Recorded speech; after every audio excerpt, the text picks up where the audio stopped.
ও আচ্ছা, by the way, আমি আরেকটা অ্যাওয়ার্ডে গিয়েছিলাম কদিন আগে, 1 মাস আগে।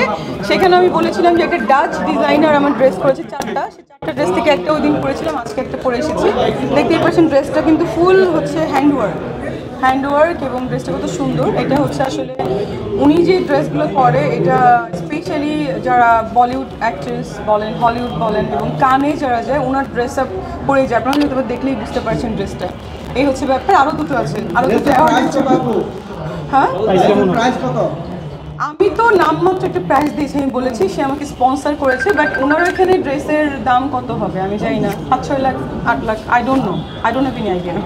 মানে এটা কেয়ারিং করাটা মানে কতটুকু মানে আপনি নিজে করেন, আপনি যদি একটু জানতে চান। মানে পোশাকের কেয়ার আজকেই ফার্স্ট করলাম, কেয়ার কীভাবে করবো, হাতে একটু কষ্ট হচ্ছে, অনেক কেজি ওজন, কারণ পুরোটা একটা স্টোন ওয়ার্ক এবং দেখতেই পাচ্ছেন, আপনারা দেখলেই বুঝবেন।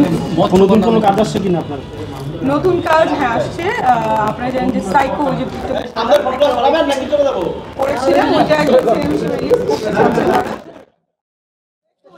আমার সাইকো শুটিং শুরু হবে, একটা বিগ বলা যাবে না, এই হচ্ছে হতে পারে সেটা। ভাই সুপার শাকিব খানের সাথে আপনাকে দেখা যাবে কিনা? ভেরি সুন, কারণ আমি বিগ বাজেটের একটা ছবি সাইন করে এসেছি।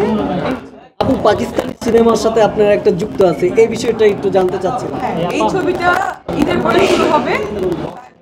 আমার তো পাকিস্তানের ভিসা নেই, সো থাকতে পারে, কিন্তু শুটিং বাংলাদেশে হবে, তো অফকোর্স করা হবে। পাকিস্তানি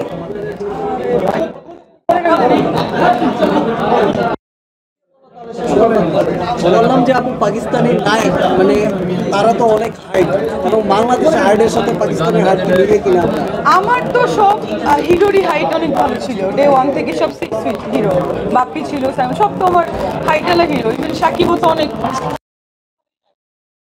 ফুট 4। সো তিল পড়লে তো হাইট দেখাই যাবে। দেখেন আপনারা হাইটের জন্য ক্যামেরাটা নিচে নামায় রাখছেন।